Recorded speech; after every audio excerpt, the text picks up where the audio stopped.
Et bonjour tout le monde, bonsoir, bonjour. Bonjour et bonsoir.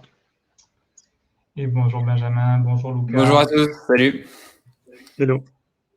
Un plaisir de vous retrouver, messieurs, pour enfin faire un live tous les trois ensemble depuis le temps qu'on planifie tout ça. Bonjour à toutes et tous, à tous ceux et toutes celles qui sont présents sur le live. Merci de votre participation.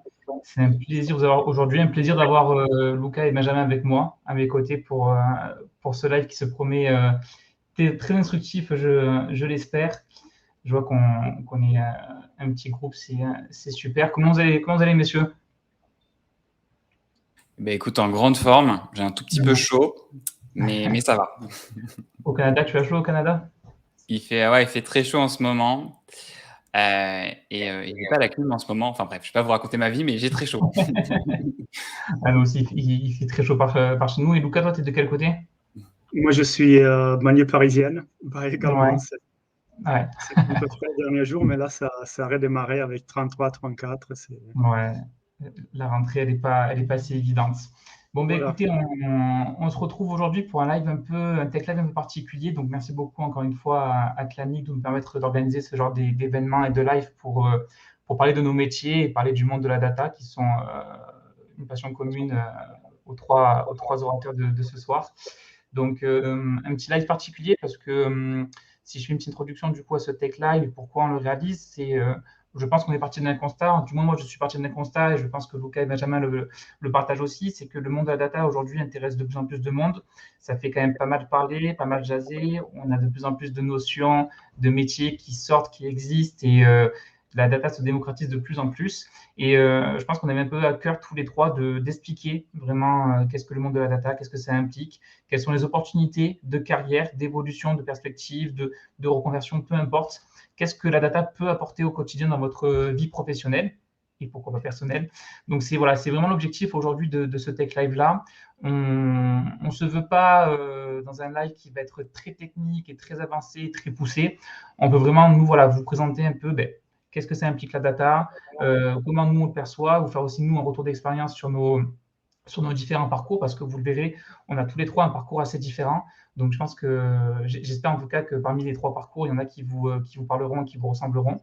Et voilà, c'est aussi vraiment un moment d'échange. Donc, n'hésitez pas si vous avez des questions, si vous êtes en pleine phase de réflexion pour une reconversion ou que vous voulez encore monter en compétence sur d'autres domaines de la data, n'hésitez pas à intervenir. C'est vraiment un moment d'échange. Donc, on est là pour répondre et pour vous donner tous les éléments. Donc, je vais présenter le fameux PowerPoint comme d'habitude, qui sera vraiment une trame, juste un petit fil conducteur pour qu'on puisse se repérer dans le temps sur la présentation. Tac, on va présenter ça tout de suite. Voilà. Si je fais ça, c'est mieux. Peut-être pendant ce temps-là, je vais meubler Enzo. Peut-être dites-nous dans les commentaires un peu où vous en êtes dans la data. Est-ce que vous êtes là par curiosité? Est-ce que vous êtes un professionnel de la data? Est-ce que vous êtes en reconversion ou peut-être en future reconversion? On est très curieux évidemment de savoir où vous en êtes, puis peut-être de personnaliser un peu certains aspects qu'on va couvrir aujourd'hui. Complètement. Dites-nous un peu où est-ce que vous en êtes, vous, côté data. En effet, ça peut être super intéressant de savoir. Hop, le public et le niveau qu'on va avoir aujourd'hui pour la présentation. Hop, allez, c'est bon, j'ai réussi à gérer l'aspect technique, on peut démarrer. Donc, le fil conducteur de cette présentation il va être assez simple. Je vais laisser la parole à Lucas et Benjamin pour se présenter rapidement, même pas rapidement, à vous présenter avec le temps que vous le souhaitez pour vous donner toutes les informations qui vous semblent pertinentes. On fera un petit tour tous ensemble sur le monde de la data, qu'est-ce que ça veut dire, qu'est-ce que ça implique. Et on verra bien évidemment les métiers de la data, parce qu'on est aussi là pour ça, pour parler vraiment des métiers de la data, quels sont les métiers qui existent aujourd'hui dans la data et quel est l'avenir de la data dans ce domaine-là. Et on fera une phase d'échange sur comment on peut se lancer dans la data, justement, comment on peut démarrer une carrière ou propulser sa carrière, comme Benjamin aime souvent le dire, dans ce domaine-là. Donc, hop, comme je le disais dans l'introduction, j'ai la chance aujourd'hui d'avoir avec moi, et vous avez la chance aussi d'avoir avec vous, Lucas et Benjamin, qui sont du coup deux acteurs majeurs dans le monde de la data, notamment sur LinkedIn. Lucas qui communique beaucoup sur les aspects de data engineering, il va se présenter, et Benjamin beaucoup plus sur Power BI et de plus en plus sur d'autres sujets à droite à gauche. Donc, Lucas, comme on se disait, je te laisse te présenter ton parcours, ce que tu fais, ce que tu aimes. Voilà. Je te laisse la parole. C'est parfait. Merci Enzo pour cette introduction. Donc voilà, moi c'est Luca Zana, je suis italien. J'ai démarré mon parcours plutôt business finance dans un grand groupe. Et ensuite, petit à petit, j'ai trouvé cette appétence, cet intérêt pour le monde de la data, l'analyse des données, comment interpréter les données, comment les consolider. Et donc, c'est comme ça que je suis arrivé dans la data. Au début, j'étais plutôt côté analyse de données. Et après, j'ai trouvé vraiment l'intérêt de la partie ingénierie des données. Donc, c'est-à-dire tout ce qui est fait avant pour transformer les données et les mettre à disposition. Et c'est comme ça que je me suis reconverti en data engineer. Aujourd'hui, je suis indépendant. Donc, j'ai une société, je suis indépendant et je suis différents clients dans la transformation et mise à disposition de la data. Ok, super intéressant. Et juste par curiosité, toi, côté cursus scolaire, tu as fait quoi? Peut-être en Italie, tu as fait un diplôme en Italie, peut-être? Moi, j'ai commencé le diplôme en Italie, après fini avec une école en France, D'accord, école de commerce. d'accord. Et c'est un diplôme spécifique à la data ou pas du tout? Non, pas du tout. C'était une école de commerce classique avec un cursus finance économie. Ok, super intéressant, super, parfait. Et merci beaucoup, Lucas, pour la présentation. Benjamin, je vais te présenter pour les rares qui peut-être ne te connaîtraient pas sur le live Oh, aujourd'hui. Je pense que c'est le plus connu de nous trois. exagérons pas, exagérons pas. Mais écoute, moi, je m'appelle Benjamin. Je suis français, mais je travaille depuis le Canada depuis quelques années. Mais je travaille beaucoup en France également. J'ai 8 ans d'expérience et je vais y aller rapidement. J'ai été consultant pendant de très nombreuses années et depuis 1 an et demi maintenant, je suis à mon compte et je fais de la formation. Moi, j'ai toujours été passionné par tout ce qui est présentation d'entreprise, reporting, voilà, afficher les choses de façon impactante, designer les choses et ce qu'on appelle la data visualisation, si on emploie les grands mots. Donc, c'est comme ça que je suis tombé dans pas mal de sujets, notamment Power BI. Et aujourd'hui, j'interviens en tant que formateur et coach pour accompagner les organisations et les équipes à justement mettre en place ces outils d'automatisation, de reporting, que sont notamment Power BI, mais pas que. Ok, super. Et pareil, en termes de cursus scolaire, un cursus en particulier ou pas? Moi, j'ai fait une école de management il y a maintenant 8 ans avec une petite orientation de tech. Et puis, 2 ou 3 ans plus tard, j'avais fait le bootcamp data science de Polytechnique. Et c'est comme ça que je me suis un petit peu redirigé vers une spécialisation data. Ok, super. Super intéressant. Ben, merci beaucoup pour ton petit CV, Benjamin, enfin ton petit CV, ton long CV même, mais voilà, merci pour la présentation. Super. Ok. Tac. Et du coup, me concernant, donc Enzo Rido, moi actuellement, je suis Practice Leader Data chez le groupe Clanic, donc le groupe Clanic qui est du coup l'organisateur de ce Tech Live-là. Pour la petite introduction juste à Clanic. Donc Clanic, on est une ESN initialement qui a été créée sur Marseille, qui était initialement du coup un groupe français et qui depuis quelques années un groupe du coup international. On a implémenté au Canada notamment proche de chez Benjamin, on a implémenté à Dubaï, on a implémenté bientôt en Espagne, on est en Suisse, en Europe. Voilà. Donc, on est un groupe qui fait de la prestation de services, donc les ESN, anciennement SS2I pour ceux qui ont connu ces terminologies-là. Et moi, chez Clanic, je suis tout simplement responsable de l'offre data aujourd'hui et du centre d'expertise qui en découle. Et pour du coup refaire un focus un peu plus sur mes compétences, sur mon profil, moi, ça fait à peu près maintenant 10 ans, ça fait 10 ans depuis septembre que je suis dans le monde de l'informatique. Et comme Benjamin et Lucas, je n'ai pas fait initialement une formation et un cursus qui était orienté dans la data. Moi, j'étais plutôt sur l'aspect administration système, sécurité et réseau. Donc, j'ai souri quand j'ai vu un des commentaires de Kevin, notamment, qui est un expert admin dans la cybersécu et qui souhaiterait connaître les ponts possibles avec la data.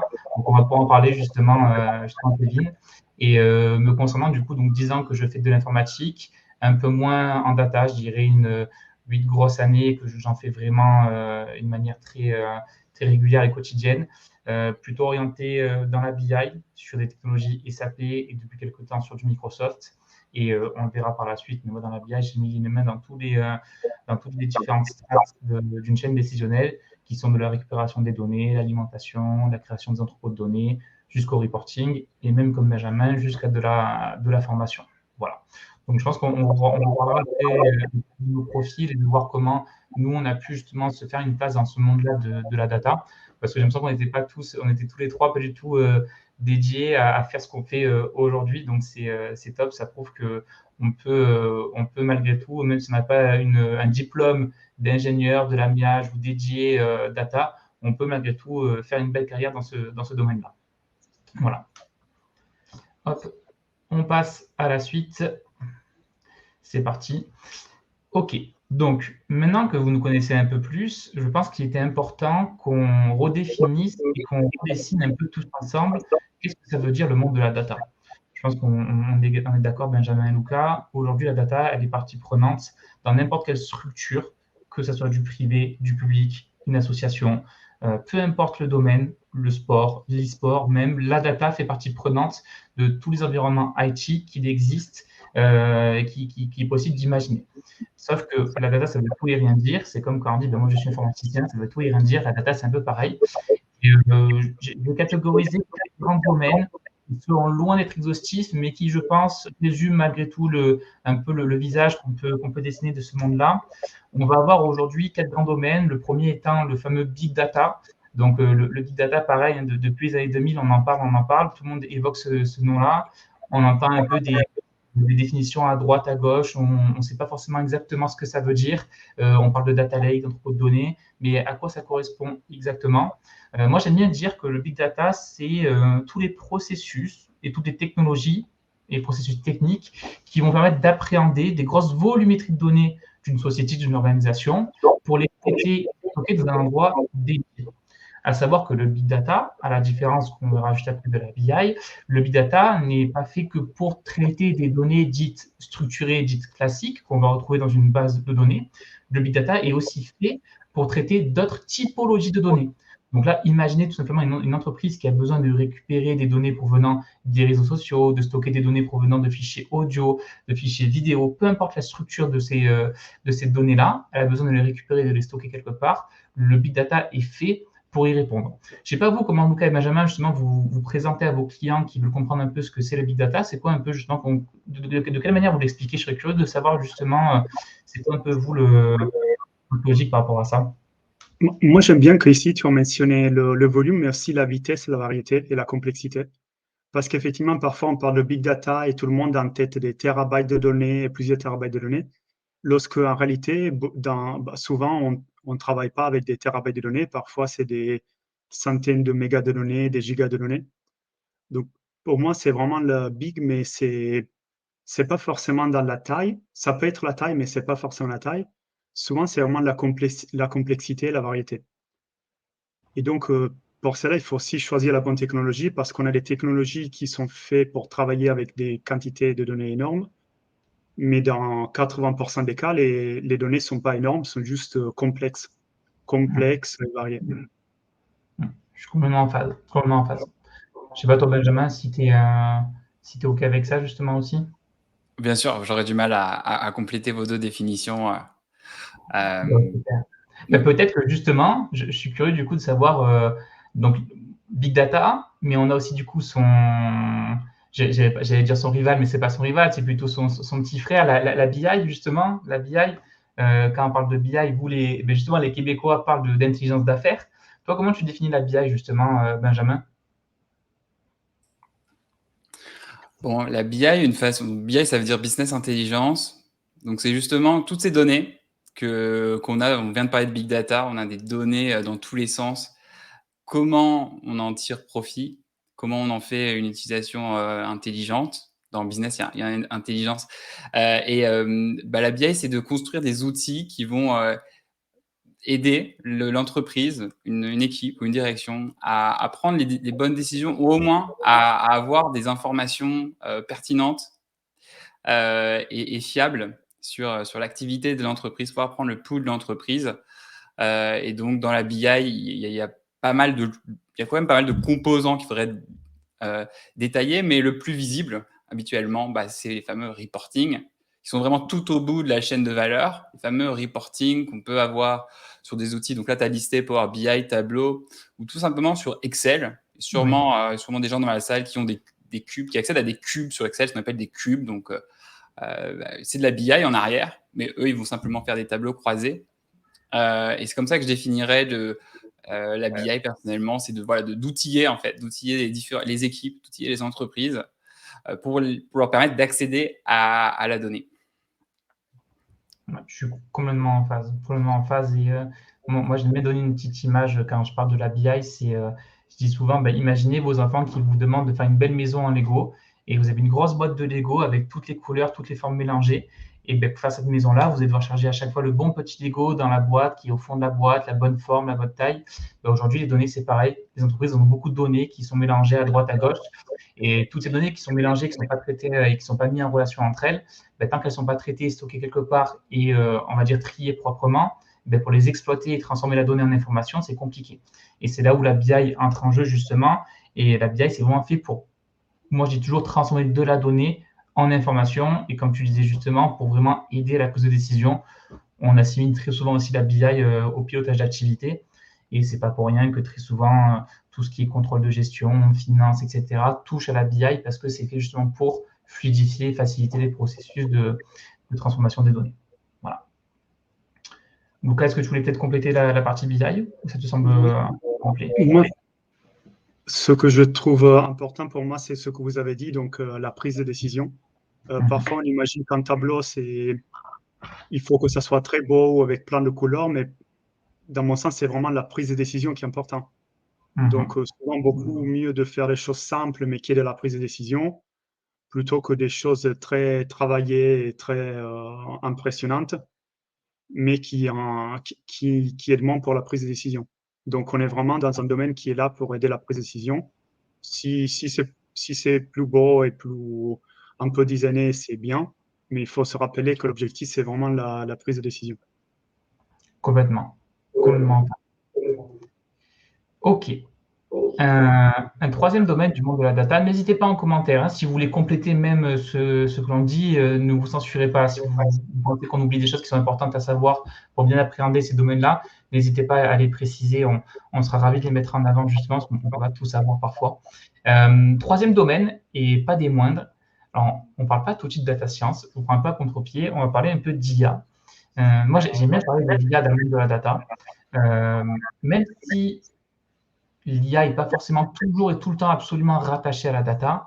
La donnée reste malgré tout l'essence, le carburant pour qu'une intelligence artificielle puisse fonctionner correctement. Donc, dans le monde de la data, tôt ou tard, on voit apparaître ces méthodes d'intelligence artificielle. Du coup, je pense que définir l'intelligence artificielle, c'est assez évident. Et moi, j'aime très souvent dire que l'IA, c'est fait pour justement simuler l'intelligence humaine. C'est fait pour fluidifier des processus, c'est fait pour fiabiliser d'autres processus, les accélérer. Et l'IA aujourd'hui fait partie intégrante du monde de la data, même si c'est pas absolument et tout le temps lié. Mais malgré tout, voilà, la data, quand on parle de data, il y aura toujours cette notion-là d'IA. Et je pense qu'aussi, grâce à ChatGPT, on prend conscience de l'enjeu et de l'importance des données et de la qualité de la donnée aussi. Parce que typiquement, ChatGPT, la qualité de ses réponses dépend des données que lui a à disposition et de ce qu'il en comprend. Et si on avait des données qui étaient mauvaises et pas fiables en entrée, elles le seraient tout autant en sortie.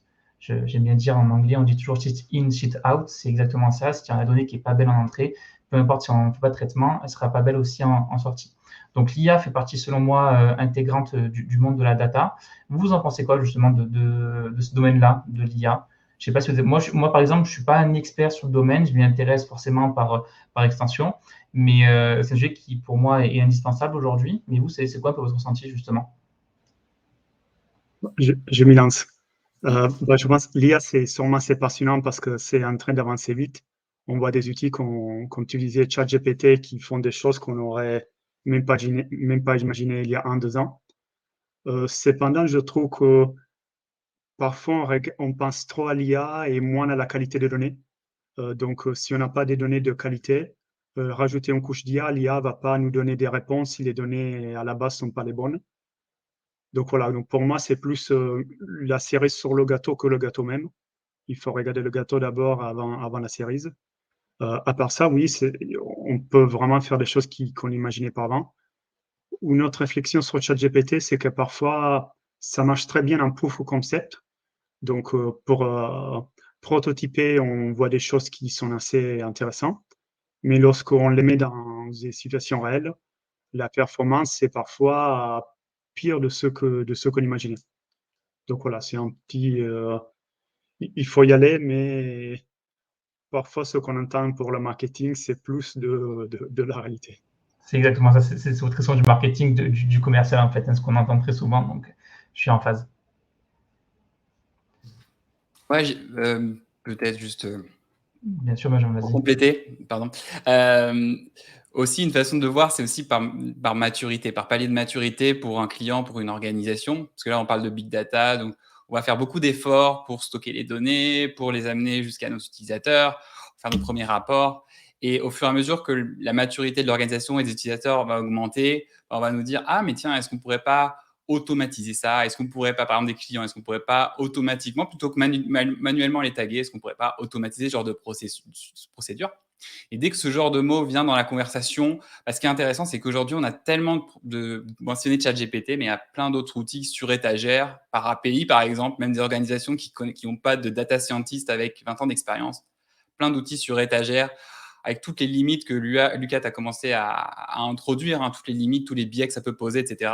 Mais en tout cas, moi, je vois ça comme parfois l'étape suivante pour répondre à des enjeux dans l'équipe. Complètement en phase, vraiment en phase, super. Ah, voilà, on a un commentaire très intéressant et je l'attendais justement de Bora qui nous dit on dit souvent que l'IA va remplacer les métiers de la data. Qu'en pensez-vous? C'est une très très bonne question. Honnêtement, c'est une très bonne question. Et c'est une question, je pense, qui s'applique aussi un peu à tous les domaines de l'informatique. J'ai envie de faire une réponse assez générique, mais on ne pourra jamais dans tous les cas remplacer l'humain, ça c'est sûr. Et je pense que comme au temps de nos grands-parents et arrière-grands-parents, où l'industrie n'existait pas et où les machines industrielles n'existaient pas et tout était fait à la main. Aujourd'hui, tout est automatisé, les machines, les voitures sont constamment automatiques, il y a très peu d'intervention humaine. Je pense qu'on va tendre peut-être à ce type aussi d'organisation-là, mais ça va créer de nouveaux emplois, de nouveaux métiers, de nouvelles organisations. Et je pense que ce n'est pas forcément quelque chose qui va être négatif pour nous. Au contraire, nos métiers vont évoluer. Dans tous les cas, on voit qu'au quotidien, l'informatique et l'IT évoluent de manière très, très vite et très rapide, encore plus avec l'IA. Donc moi, je pense que ce n'est pas quelque chose qui va remplacer. Au contraire, ça va juste le faire évoluer. Pour certains, dans le mauvais sens. Pour moi, je pense que c'est plus des opportunités, une autre méthodologie de travail plutôt que quelque chose qui me fait peur, en tout cas personnellement. Je ne sais pas vous, messieurs, justement. Ouais, je m'y relance. Je suis absolument d'accord avec ce que tu viens de dire. Donc, pour moi, c'est quelque chose qui va même demander plus de profil data. Parce que si on veut utiliser l'IA, donc il faut vraiment de la donnée de qualité, vérifier, valider. Donc, on a besoin de plus de données, plus de personnes qui sachent mettre en place des data warehouse, vérifier la donnée, plutôt que de moins. Donc, on a une phrase qu'on entend souvent qui dit la data ne va pas remplacer les personnes, mais les personnes qui utilisent la data vont remplacer les personnes qui ne l'utilisent pas. Donc, c'est quelque chose qu'on entend assez souvent, mais je crois que c'est assez vrai. Complètement. Super. Allez, hop. Et le dernier domaine dont je voulais parler, qui est le domaine de la data science. Donc là, on vous a présenté, selon nous, voilà, les 4 grands domaines qui construisent un peu la data. Comme je disais, c'est loin d'être exhaustif, hein, mais le quatrième étant aujourd'hui la data science. Donc, à contrario du big data, de la BI et de l'IA, dès lors où on parle de data science, on parle de, pour moi, selon moi, la vision en tout cas que j'ai de la data science et ce que j'en pense, c'est que c'est un domaine qui est un peu plus spécifique que ce qu'on a pu présenter en BI et en Big Data. BI, c'est encore autre chose. Mais la data science, ça va toucher vraiment, comme son nom l'indique, à de la science et à des mathématiques. Donc, typiquement, on ne va pas du tout retrouver les mêmes profils. On va toucher plutôt des notions d'arithmétique, d'algorithmie, de prévision, de prédiction. Quand on parle de data science, exploiter la donnée pour faire de la prédiction et de l'optimisation. Moi, j'aime souvent dire que dans la BI, on regarde ce qui se passe derrière nous, on regarde dans le rétroviseur, OK, il s'est passé ça. On peut regarder un peu devant nous en disant, OK, il s'est passé ça hier, aujourd'hui, il va se passer ça, mais ça s'arrête là avec la BI. Alors qu'à contrario, la data science va se nourrir de tout l'historique qu'il va avoir à disposition dans la BI et dans le Big Data pour faire des prédictions et justement faire des modélisations pour anticiper des ventes, le marketing d'un produit, sa capacité à percer sur le marché, par exemple. On est vraiment sur d'autres notions beaucoup plus orientées mathématiques. Et j'aime dire que voilà, la data science fait partie prenante à 100% de la data, bien évidemment, mais c'est un domaine clairement différent de la BI et du Big Data. Et voilà. Je ne sais pas vous, justement, comment vous en parlez de ce domaine-là. Je signe. Ouais. Non, aussi, même assez d'accord. Je reprendrai aussi ce que Benjamin disait sur la partie IA. Donc, on trouve parfois ces librairies qui deviennent disponibles. Donc, ces algorithmes, lorsqu'il y a 5 ans, 10 ans, il fallait vraiment avoir une forte expertise mathématique, statistique.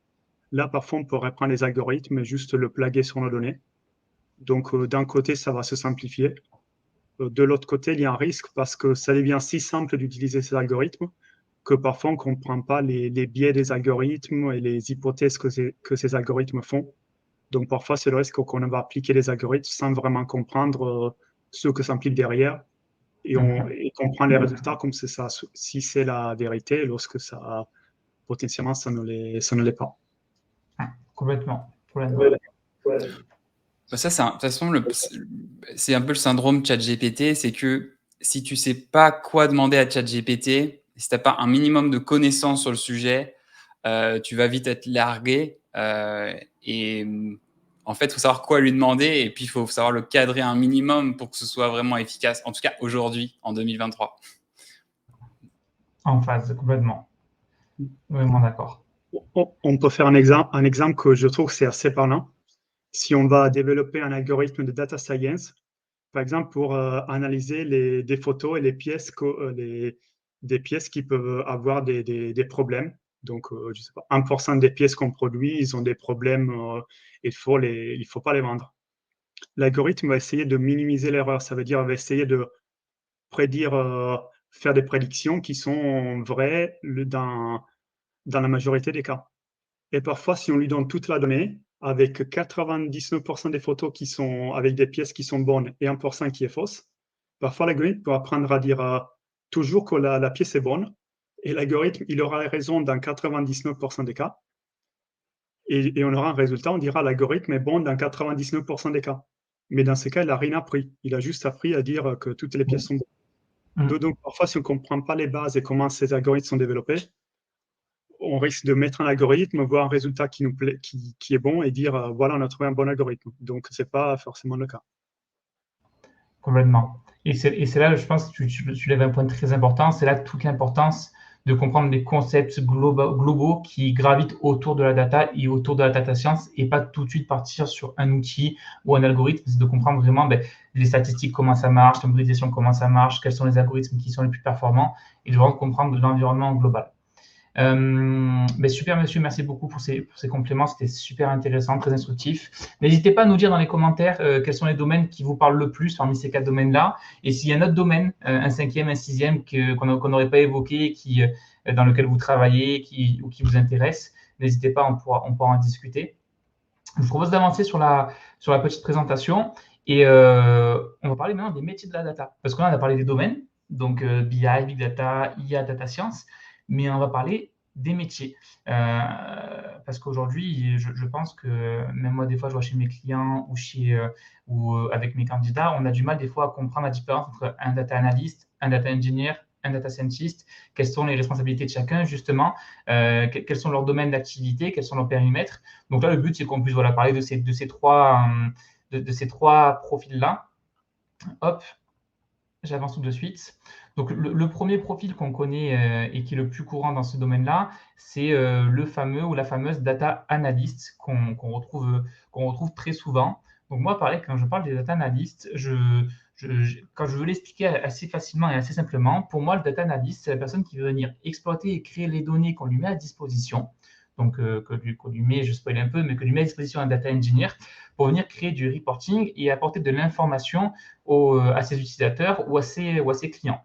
Donc, le data analyst, c'est celui qui est là pour justement mettre à disposition du contenu, des reporting et dashboards, qui soient opérationnels ou orientés data analyst, comme le disait Benjamin, et qui est vraiment le garant de la qualité de la donnée qu'il va afficher et mettre à disposition de ses clients ou de ses utilisateurs. Vous, aujourd'hui, je crois que parmi nous trois, je pense que c'est Benjamin et moi qui nous rapprochons le plus d'un profil data analyst plutôt que Lucas, je crois, si je ne me trompe pas. Toi, Benjamin, aujourd'hui, data analyst, ça t'évoque quoi quand tu en parles typiquement? Bon, moi personnellement, ça m'évoque toute la partie reporting, toute la partie front-end, si on peut dire, même si on sait très bien que le data analyst, il a plein de compétences techniques, mais c'est lui qui va faire le lien en général avec la partie business, qui va être soit qui va avoir des fortes compétences business lui-même, soit qui va être capable de traduire efficacement avec l'équipe data, avec l'équipe business, et faire le lien entre tout ça, et puis, in fine, comme tu l'as mentionné, de délivrer les analyses, les indicateurs, les rapports. Moi, je le vois comme ça. C'est lié aussi à la façon dont j'interviens. C'est sûr que des data analysts, il y en a des. Ça dépend comment on le définit. Je pense que tu vas le mentionner après. Parfois, la frontière d'une équipe à une autre sur ce qu'est un data analyst peut varier, évidemment. Complètement. Complètement. C'est que, enfin, moi, j'aime bien souvent dire, quand je présente une fiche de poste data analyst, si on prend la définition même sur Internet, c'est assez générique, c'est assez basique, mais c'est pas non plus obligatoire, ça va répondre à des cases, à des descriptions très particulières. Mais initialement, en effet, selon moi, data analyst, c'est ce qu'on vient d'évoquer, hein, c'est pour ce type de besoin, ce type de projet. On va avoir ensuite un autre domaine qui est le data scientist. Donc là, pareil, le data scientist, on a eu une problématique, enfin, en tout cas, moi, je l'ai vécu comme ça. Pendant le Covid, on a eu une frontière entre les data analysts et data scientists qui a été très fine, voire qui a été outrepassée. Et selon moi, les data scientists n'ont rien à voir avec des data analysts, en tout cas au niveau des compétences techniques et aussi entre soft skills et hard skills. Ils vont être parfois amenés à utiliser les mêmes outils, mais en tout cas, l'objectif de leur mission n'est pas du tout la même. Comme je vous disais, le data analyst va plutôt intervenir sur des projets BI pour regarder ce qui s'est passé hier, ce qui se passera demain, alors que le data scientist, il va sur des projets un peu plus quand même complexes avec de l'algorithmie, des mathématiques. Donc déjà, s'il n'y a pas une formation scolaire derrière associée à ce type de profil-là, c'est compliqué d'aller dans la data science. Donc voilà, le data scientist, c'est vraiment celui qui garant justement, comme le disait Lucas tout à l'heure, des algorithmes, de la modélisation qu'il va mettre en place, du traitement de ces données. Toi, aujourd'hui, Lucas, est-ce que tu travailles avec des data scientists, par exemple, au quotidien? Comment tu définis un peu ce type de profil-là? Oui, tout à fait. Donc, je travaille avec des data scientists sur certains projets, oui. Je rejoins ce que tu dis. Donc, c'est quelqu'un qui a des compétences en modélisation, dans la création de modèles, pour la prévision, pour l'estimation. Donc, c'est vraiment le résultat, c'est vraiment des modèles. Par rapport au passé, il faut des compétences de base fortes en mathématiques statistiques. Il ne faut pas forcément lire le dernier papier de recherche sur la dernière, sur le nouveau algorithme. Il faut avoir des compétences de base qui sont très fortes. Et donc, je suis d'accord avec toi que quelqu'un qui n'a pas des bases fortes de statistiques mathématiques va avoir des difficultés à reprendre le rôle d'un data scientist, sauf vraiment à passer du temps à se former. Complètement en phase. Ouais. Et bah, du coup, Lucas, on peut terminer avec le profil de data engineer, justement, qui est le tien, du coup, aujourd'hui. Moi, j'aime bien dire, si on arrive à expliquer à sa belle-mère ce qu'on fait dans la vie, à lui faire comprendre ce qu'on fait dans la vie, on peut l'expliquer à tout le monde. Donc, toi, comment tu expliquerais justement à quelqu'un qui ne connaît rien dans l'informatique, le rôle de data engineer? Je pense que j'arrive même pas à l'expliquer à ma mère, même pas à ma grand-mère. Donc, voilà, donc, en effet, le data engineer, c'est la personne qui assure que les bonnes données sont mises à disposition. Donc, on parlait avant de big data, variété de données.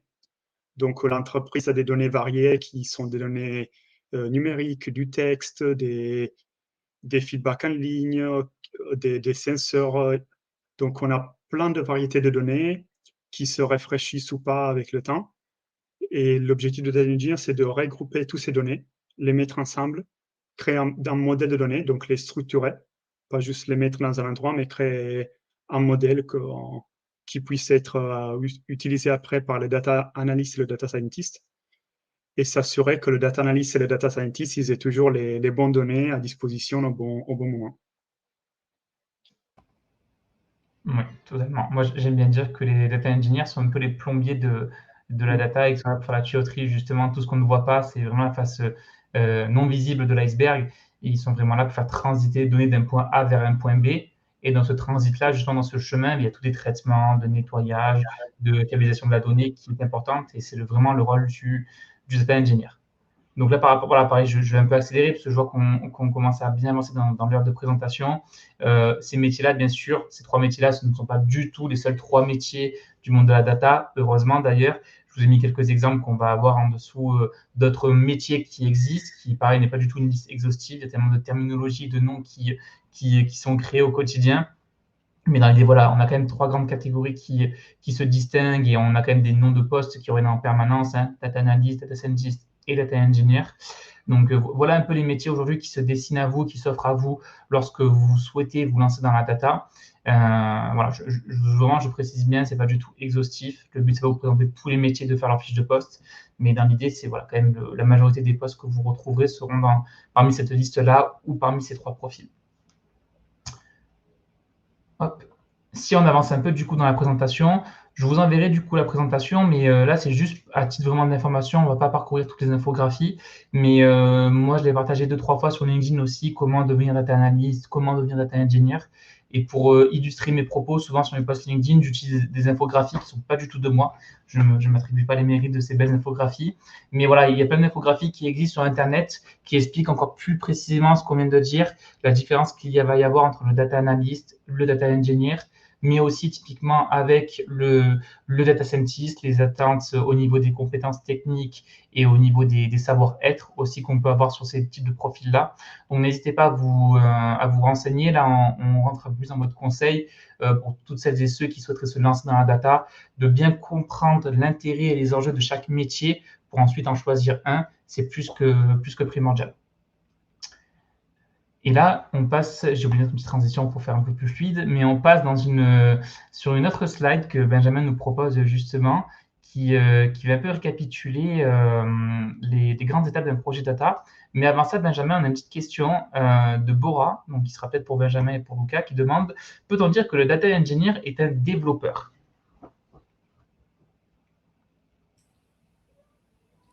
Je pense que Lucas sera plus à l'aise de répondre. Moi, je dirais oui, mais je vais laisser Lucas détailler ça. Non, absolument. Donc, je reprends le oui de Benjamin. Donc, oui, il est un développeur. Et on a beaucoup de plus en plus de bonnes pratiques qui viennent du software engineering, donc du développement informatique, qui sont reprises côté data engineer.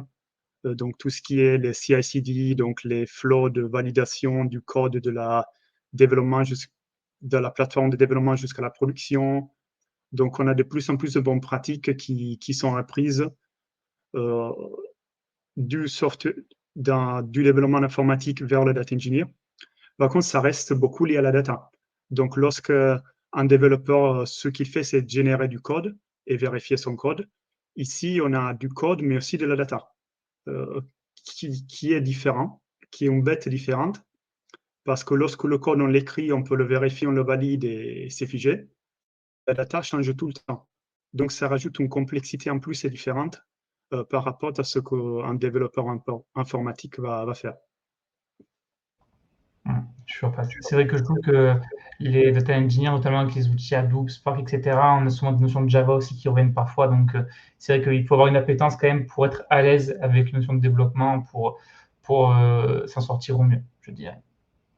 Benjamin, on te laisse la parole sur les grandes étapes d'un projet data. Ça peut être bien pour justement peut-être mettre du ciment autour de tout ça, autour de toutes ces briques.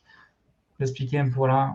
Oui, absolument. L'idée, c'est que si demain, vous voulez faire un projet data, quel que soit votre rôle, ou que vous soyez chef de projet, c'est quoi les étapes? Il y a plein de schémas ultra complexes qui existent sur Internet, avec les logos des outils qui vont bien aller. En fait, c'est des schémas d'architecture. Vous en avez 10 000 sur Internet, puis à chaque fois, c'est des sujets, potentiellement des projets différents. Et là, ce que je voulais faire, c'est un schéma le plus simple possible, le plus simple possible, que je pense n'importe qui, j'espère, peut comprendre. C'est quoi les 4 grandes étapes d'un projet? Déjà, il y a les données qui arrivent, qui arrivent. Et comme Lucas a dit, ça peut être parfois des volumes en temps réel qui arrivent. Donc là, il y a de l'ingénierie. Ensuite, on va transformer les données, on va les stocker quelque part. Et en bout de ligne, on va faire les fameux rapports, le reporting. Donc là, j'ai mis du Power BI, ça pourrait être du Tableau, ça pourrait être du Python, ça pourrait être plein de choses pour faire la partie reporting. Et traditionnellement, plus ce qui est à droite, ça va être le job du data analyst, de faire la partie reporting. Ça ne veut pas dire que le data analyst n'a pas des compétences pour faire des ETL ou pour faire des sujets qui sont plus à gauche, mais simplement, il va peut-être l'ingénieur de données, puis vous allez me compléter, lui, il va plutôt penser la plateforme, mettre en place la plateforme par la suite. Et donc, c'est pour ça que j'ai mis sur la gauche, et puis j'espère que vous allez valider mon schéma. Sur la gauche, j'ai plutôt mis une partie engineering. Et puis sur la droite, plus data analysis. Bon, c'est évidemment une vue ultra simplifiée, mais je pense que ça reprend pour ceux qui débutent dans la salle, il y en a peut-être, ça reprend les principaux piliers d'un projet. En effet, Karine le précise, super schéma. En effet, je suis d'accord avec toi, Benjamin. On a trop de schémas, d'infrastructures sur Internet et trop peu de schémas simplistes qui montrent toutes les grandes briques qui sont simplistes mais suffisantes pour comprendre et anticiper aussi comprendre les enjeux et toute la chaîne décisionnelle, comme j'aime bien le dire moi très souvent, sur ces environnements-là. Hop. Et ensuite, on avait une autre slide de ta part, Benjamin, aussi sur le cerveau du data analyst. Et je t'avoue que j'aime beaucoup cette slide-là parce qu'on va être sur quelque chose que moi, je mets très souvent en avant, qui est de se dire, quand on est dans la data, ce n'est pas que des compétences techniques et on a aussi des soft skills. Donc, peut-être que tu voulais un peu parler de tout ça, justement. Ah, tu as le micro. Je vais y arriver. Oui, en fait, ce que je voulais mettre en avant ici, qui est un sujet que vous avez partagé, je pense, c'est que le rôle du data analyst, il est à la fois technique, mais il y a aussi beaucoup de soft skills qui sont nécessaires pour réussir justement ce job-là. Donc l'idée, c'était de mettre ces deux aspects en avant. D'une part, sur la gauche, je pense que c'est évident, hein, mais la partie technique. Donc, et puis là, les logos n'ont pas forcément d'importance parce qu'il y a des fondamentaux à maîtriser, quelles que soient les technologies que vous utilisez. Puis sur la droite, les parties plus qu'on appelle les soft skills, évidemment. Être capable de communiquer. On pourrait aussi ajouter toutes les compétences business. Souvent, vont avoir un rôle crucial si vous êtes un data analyst, de comprendre ce que vous êtes en train de manipuler en termes d'indicateurs et de données. Et donc, je vais mettre ça en avant et surtout pour dire que c'est ça qui est passionnant aussi, c'est d'avoir cette palette de compétences à développer. Ouais, je suis d'accord et surtout, là, tu as pris l'exemple du data analyst, mais moi, j'estime que ces notions de soft skills, hard skills, ça existe dans tous les métiers, mais nous, dans la data, dans tous les cas, très souvent, tout ce qu'on va faire, peu importe le profil qu'on va avoir, data scientist, data analyst ou data engineer, on est au quotidien en relation avec les utilisateurs qui vont exploiter la donnée. Les data engineers, parfois un peu moins, parce qu'ils ont vraiment plutôt un rôle back-end, mais dans tous les cas, il y a ces aspects-là de communication que moi, je mets toujours en avant, de pouvoir faire du recueil des besoins, comprendre les enjeux métiers, fonctionnels des personnes qu'on a en face de nous, pour répondre au mieux aux besoins, parce que tout ce qu'on fait, on le fait pour les autres. Donc, c'est pas nous, on ne fait pas quelque chose qui doit nous plaire à nous, qui doit forcément répondre à nos enjeux personnels ou professionnels, on le fait pour quelqu'un qui a besoin d'exploiter cette donnée-là. Et les soft skills sont, pour moi, indispensables en data.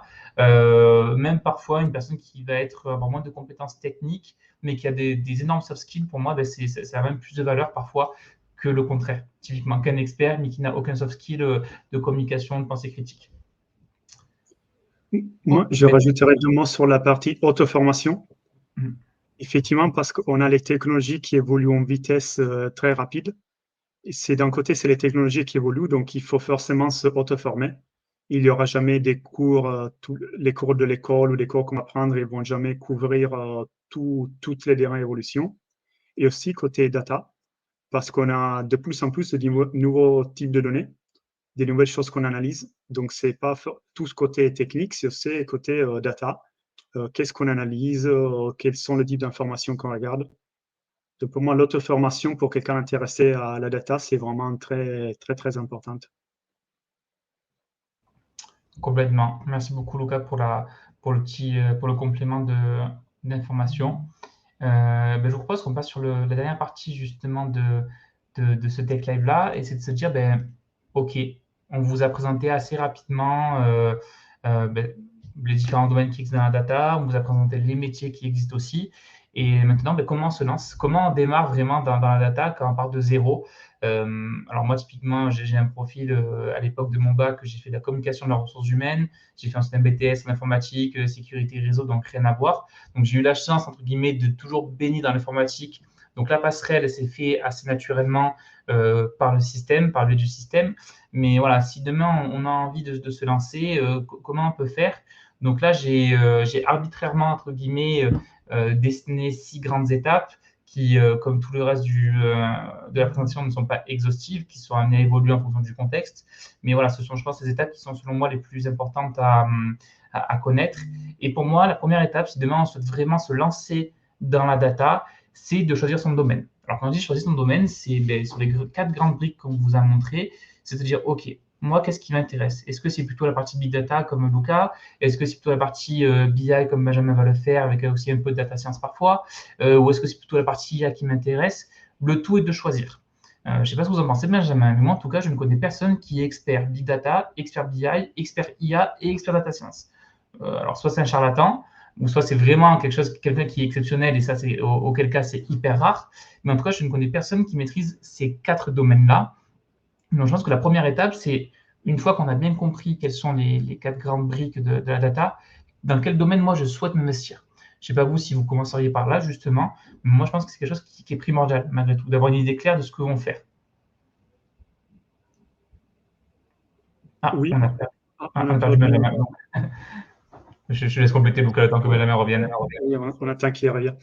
Oui, donc absolument, il faut choisir son domaine et on peut aussi le compléter. Là, c'est le domaine, disons, technique.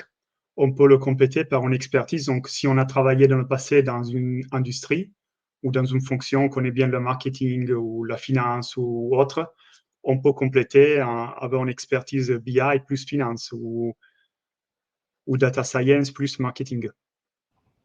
Complètement. Rebonjour Benjamin. Une fois qu'on a choisi son domaine, moi, c'est quelque chose qui me tient à cœur, c'est de former sur les concepts clés. Donc, quand je parle de concepts clés, je prends un exemple très simple qui va être l'exemple de la BI. Imaginons que vous êtes aujourd'hui un système ou vous êtes dans le marketing, peu importe, vous touchez un peu à la data au quotidien et vous dites, bon, c'est bon, moi, bingo, c'est la BI qui m'intéresse. Là, on ne parle pas vraiment pas d'outils, on parle vraiment de concepts. Moi, c'est la BI qui m'intéresse, c'est de traiter de la donnée, c'est de créer des reports. Moi, c'est un conseil que je vous donne en tout cas, c'est de vous former sur les concepts globaux et clés de ce domaine-là. Quelqu'un qui doit être compétent en tant que data analyst doit comprendre ce qui se fait en amont et avant son reporting. Donc, par exemple, Benjamin l'a très bien expliqué tout à l'heure, un projet BI ou un projet data, ce n'est pas que faire du reporting et faire quelque chose de joli. C'est aussi du traitement de la donnée, de l'alimentation de la donnée dans un entrepôt de données, dans un data lake, dans un data mart, par exemple. Tout ça, je ne vous demande pas d'être expert dessus, ou alors de devenir si vous voulez plutôt vous orienter vers des ETL. Mais dans tous les cas, il faut les comprendre et au moins savoir comment ça fonctionne. Parce que vous serez amené au quotidien à travailler avec des personnes qui le font pour vous, qui vous mettent à disposition de la donnée. Et si vous voulez avoir le même niveau de communication et le même niveau de compétence ou de compréhension, il faut malgré tout se former sur les concepts clés de la BI. C'est comme si demain vous vous lancez dans l'IA et que vous ne comprenez rien à la data. C'est un peu compliqué d'être crédible, en tout cas dans cette montée en compétences-là.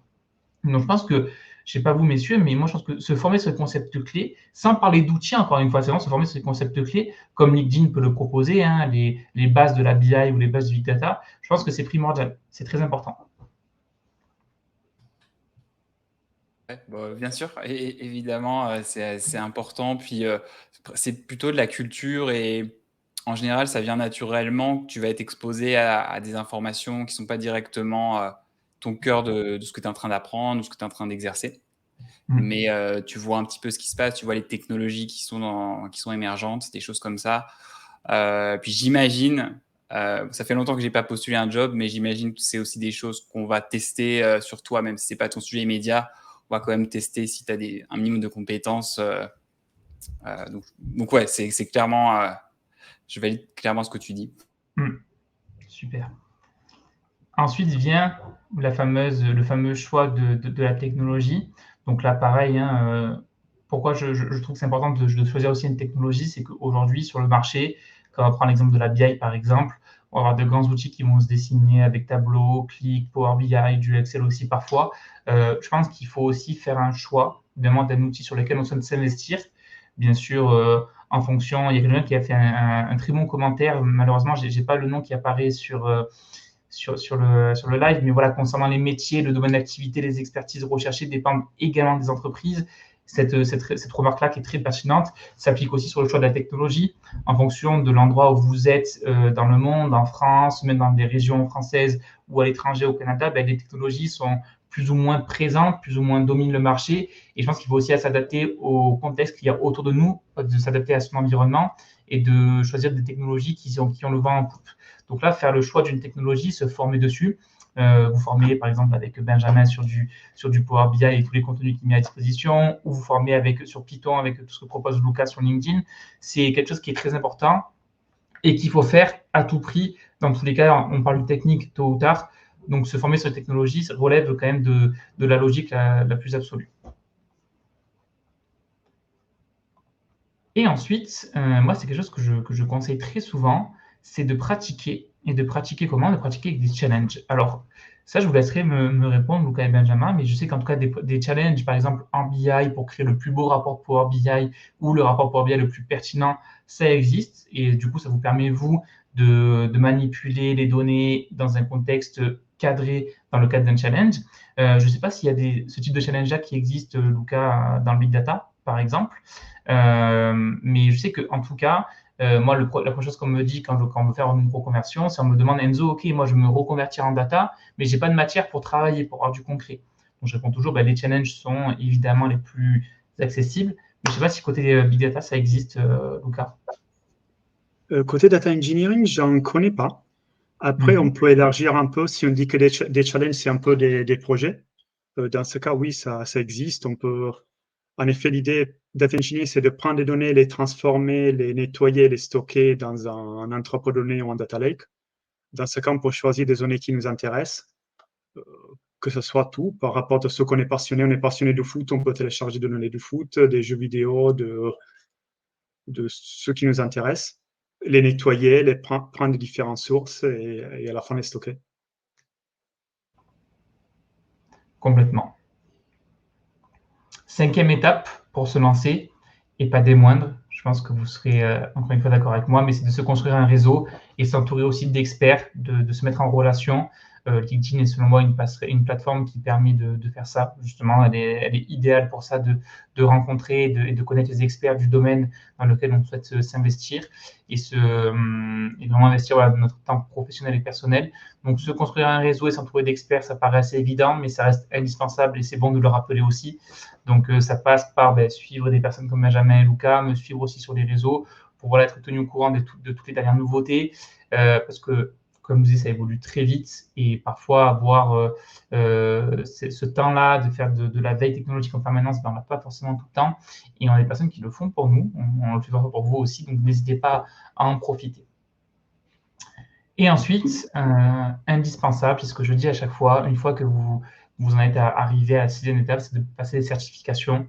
Donc là, pareil, la certification, c'est vraiment le tampon qui dit, OK, Monsieur X, Madame X, elle a les compétences pour faire du Power BI, pour faire du Hadoop, du Spark, du Airflow, peu importe. Mais les certifs sont, selon moi, quelque chose qui va vous garantir vos compétences techniques. Et lorsque vous êtes dans une phase de reconversion, par exemple, sont des éléments qui vont dire, voilà, moi, je suis certes en reconversion, moi, je ne faisais pas de la data avant, peut-être, mais regardez, j'ai fait ça pendant 1 an, je me suis formé et surtout, j'ai passé une certif sur un outil. Donc, ça vous permet en fait d'avoir quelque chose qui garantit vos compétences. Parfois, il y en a qui passent les certifications et qui sont au final pas bons, hein, ça existe aussi. Mais en tous les cas, c'est, je pense, malgré tout, un bon gage de qualité de vos compétences techniques. Je ne sais pas si vous voulez rebondir par rapport à ça, Benjamin, Lucas. Moi, je voulais dire un truc sur le 5e. Je ne sais pas si la voiture, elle sait faire marche arrière ou pas.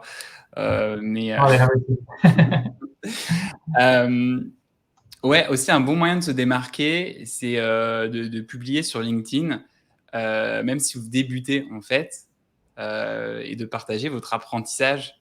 Il n'y a pas beaucoup de gens qui le font, Et si vous êtes débutant, peut-être vous avez des réticences à le faire, à vous dire ouais, mais et en fait, ça peut vachement vous démarquer, montrer votre intérêt, montrer votre compréhension. Par exemple, et pardon de te citer Lucas. Lucas, il a découvert une librairie qui s'appelle Polars, que par exemple moi je connaissais pas, et il a posté petit à petit sa montée en compétences sur Polars, alors que Lucas, vous voyez, Lucas, est senior, je sais pas quoi, senior data quelque chose, consultant, et il est parti de zéro sur Polars. Pardon, Lucas, je me permettre de montrer cet exemple. Il est parti de zéro, il a dit, ah tiens, j'ai découvert cette librairie. Bah, ce matin, j'ai fait ce test, ça fait ça. Le lendemain matin, j'ai fait un nouveau test.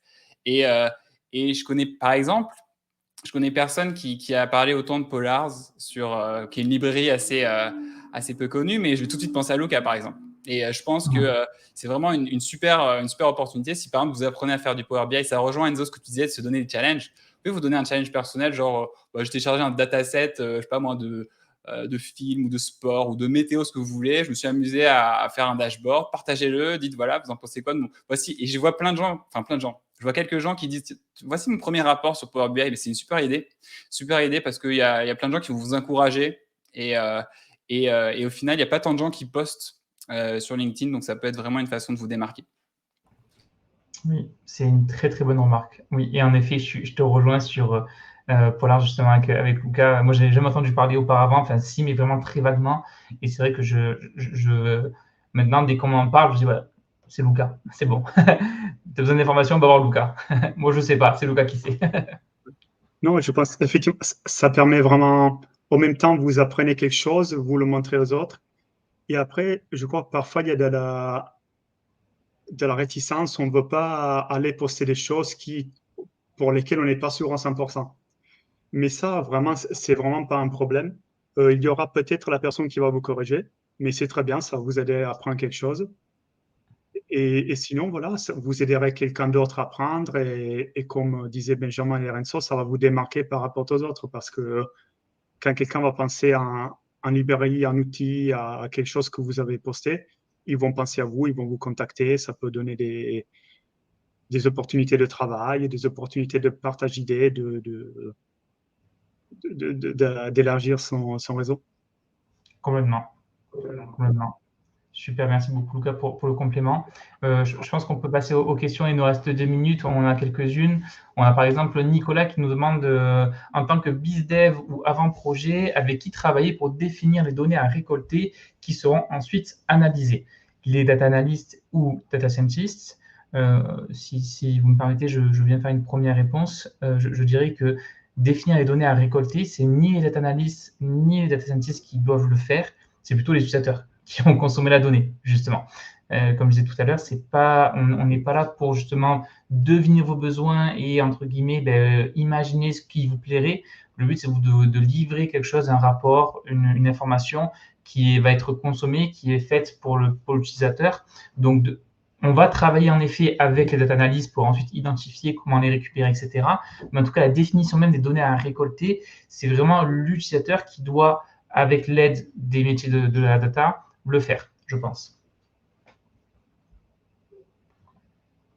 On a une bonne question de Mohamed qui demande comment est le marché de l'emploi pour les juniors, quel type d'opportunités peut-on avoir, justement.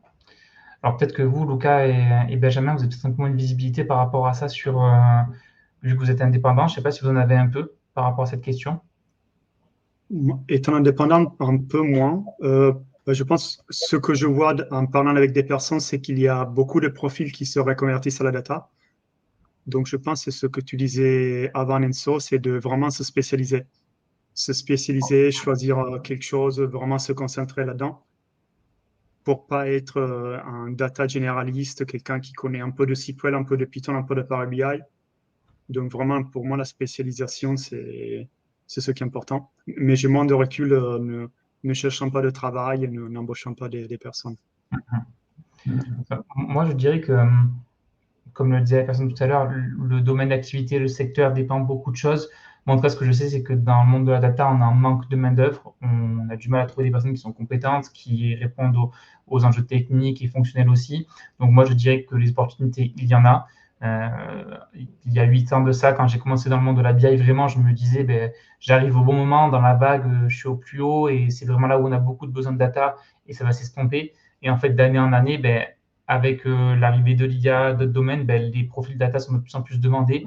De plus en plus d'entreprises veulent y aller. Je pense qu'en France, on a un peu en plus un retard. On est en retard par rapport à ces domaines-là dans le monde de la data. Donc, en France, plus qu'ailleurs, je pense que les opportunités sont disponibles. Et on a une dernière question de Bora, qui a posé pas mal de questions pertinentes et qui en pose une dernière qui l'est tout autant, qui demande si on est étudiant comme moi, je ne sais pas pourquoi ce n'est pas s'afficher, si on est étudiant comme moi, comment choisir son domaine quand on nage dans toute cette technologie, justement. Alors, je ne sais pas si, messieurs, vous avez un petit conseil pour Bora, justement, sur voilà, comment choisir son domaine. Si on nage dans toutes ces... fais une petite nage préliminaire pour voir un petit peu toutes ces technologies, puis regarde ce qui t'attire le plus. Voilà, est-ce que, par exemple, quand tu vois du Python, c'est quelque chose qui est excitant pour toi de faire du côté en Python ou pas du tout, etc. Moi, j'irais plutôt si tu débutes, j'irais plutôt par appétence, quoi, de voir, de creuser, d'y aller. Si ça t'intéresse, tu creuses. Si ça t'intéresse pas, tu passes à autre chose. Complètement. Moi, je suis en phase avec toi, je dirais aussi vraiment de se dire, voilà, moi, qu'est-ce qui me plaît au quotidien? Est-ce que je suis avec le développement? Est-ce que je suis plutôt un peu le Picasso de la data et j'aime faire des reporting, faire des belles choses? Ou est-ce que je suis plutôt vraiment côté plomberie, comme peut l'être Luca, par exemple? Je pense que c'est primordial déjà de s'intéresser à tout et de voir quels sont les domaines qui parlent le plus. On a une très bonne question d'Ousmane qui demande si la langue anglaise est-elle une nécessité pour trouver des opportunités dans la data. Alors, je pense que Ousmane, je vais être assez clair. Hein. Je pense que tu l'as vu, tous les noms de postes qu'on a présentés, tous les domaines qu'on a présentés sont des noms et des pronoms en anglais. Donc oui, pour moi, l'anglais est indispensable. Pareil, après, toute proportion gardée, ça va dépendre du contexte, de ton entreprise, du contexte technique. Mais ce qui est sûr, c'est que dans tous les cas, l'anglais, dans le monde de l'informatique, c'est une vérité un peu générale, c'est quelque chose qui est selon moi indispensable. Pas d'être fluent forcément, mais à minima de le comprendre à l'écrit, à l'oral, pour être le plus à l'aise possible. Voilà. Ok, on n'a pas d'autres questions. Alors, j'ai vu qu'il y a des questions qui sont passées un peu à la trappe, nous, côté StreamYard, que j'ai pas pu traiter, mais je pense qu'on les a à peu près tout traité. On a Sonia qui demande quels sont les concepts clés, justement. Je pense qu'elle fait écho à ce qu'on évoquait tout à l'heure. Je t'inviterai, Sonia, à du coup regarder le replay et la documentation qu'on vous mettra aussi à disposition. Mais je pense qu'on est tout bon, messieurs. Est-ce que vous voulez peut-être compléter ou je pense que sinon on peut s'arrêter là. On a déjà dépassé de 3 minutes. Donc, si c'est OK pour vous, ou si vous avez des petits compléments. Écoutez, moi, j'étais ravi d'échanger avec vous. Et puis, merci encore pour l'organisation, Enzo. C'était super. Merci à tous les deux, vraiment. N'hésitez pas à suivre Luca et Benjamin sur LinkedIn, hein, parce qu'en plus, ils font un live. Ils ont fait un live il y a 2 jours, je crois, sur Python, non, tous les deux, c'est ça? Je ne sais plus comment est-ce que vous avez fait. Juste moi, mais effectivement, j'ai invité Lucas à la fin du mois pour ce fameux Polars, là, voilà. nous expliquer un petit peu ça, cette librairie mystérieuse. C'est ça dont je voulais parler, justement. Donc, n'hésitez pas à suivre Benjamin et Lucas pour leur prochain live. Ils font des lives super quali à chaque fois, c'est super intéressant. Donc, ça peut aider notamment Bora qui se cherche un peu sur la technologie. Donc, vraiment, merci à tous les deux, messieurs, pour votre présence, pour la qualité de nos échanges. Merci à tout le monde de votre participation aussi, pour vos commentaires. C'était super sympa. Merci à Yannick aussi pour l'organisation, à Elsa en régie aussi qui a assuré les pépins techniques. Et écoutez, je pense qu'on peut se laisser là. Je vous dis bonne soirée, bonne fin de journée. Bonne journée à toi, Benjamin, du coup. Yes, Bon merci. appétit. Et à très vite. À très vite. Bonne soirée. Merci beaucoup. Au revoir. Ciao.